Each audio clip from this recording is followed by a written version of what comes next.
Today, I offer my resignation as Senate President of the Republic of the Philippines. Halos 2 taon mula nang maupong Senate President noong July 2022, nagbitiw sa posisyon si Senador Juan Miguel Zubiri. I have never dictated my position on any of you. You know that. I've always supported your independence, which is probably why I face my demise today. I failed to follow instructions from the powers that be. Nagbitiw din sa pwesto ang mga may hawak na posisyon sa liderato ng Senado, gayon din sa mga komite. Magiging independent senator daw si Zubiri at nangakong tutulong sa bagong liderato ng Senado. Nagbabantayan po kami ng weekend and medyo masama ng loob ko dahil meron pa mga nagte-text sa akin, "We're with you, full support po kami. Kami po ay, 100% sa iyo." Wala pang isang araw, wala lang nagawa. Ang hirap talaga maging politiko.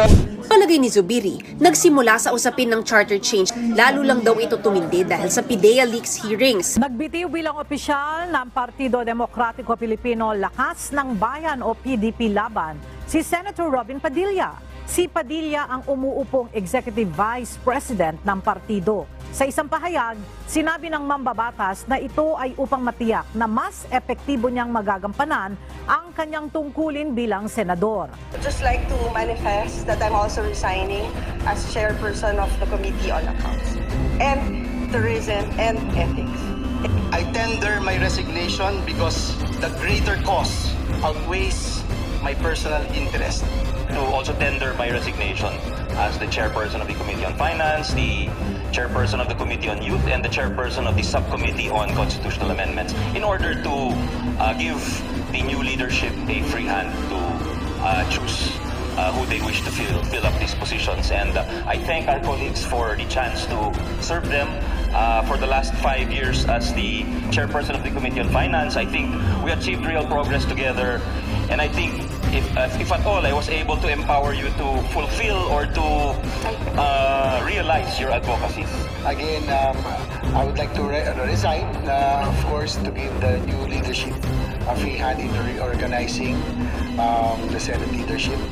But again, I would like to say that I would always be proud to be part of this institution and proud to have been part of the leadership under Senate President Biggs, who really was a very productive team. And thank you very much also to the Senate staff for your cooperation at the times that we were on the floor.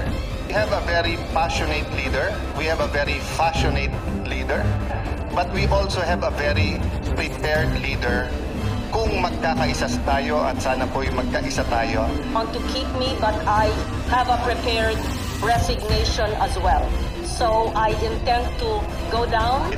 I appreciate his not wanting to replace me, but I have a prepared resignation. Sa ibang balita, bago magsara ang sesyon ng kasalukuyang Congress, nagbitiw si Senate President Juan Ponce Enrile. Pero habang lubos ang pagpapakita ng suporta sa kanya ng kanyang pamilya at ilang kapwa senador, hanggang sa huli patuloy pa rin ang batikos ng isang mataas na opisyal ng PhilHealth ang nagbitiw sa pwesto ngayong araw. Kinumpirma ito ni Senate President Vicente Sotto III matapos matanggap ang kopya ng resignation letter na ipinadala sa kanya ni PhilHealth Senior Vice President Augustus De Villa. Samantala, nagbitiw na si Senador Tito Sotto bilang Majority Leader isang araw matapos mag-resign ang kaalyadong si Senador Juan Ponce Enrile bilang Senate President.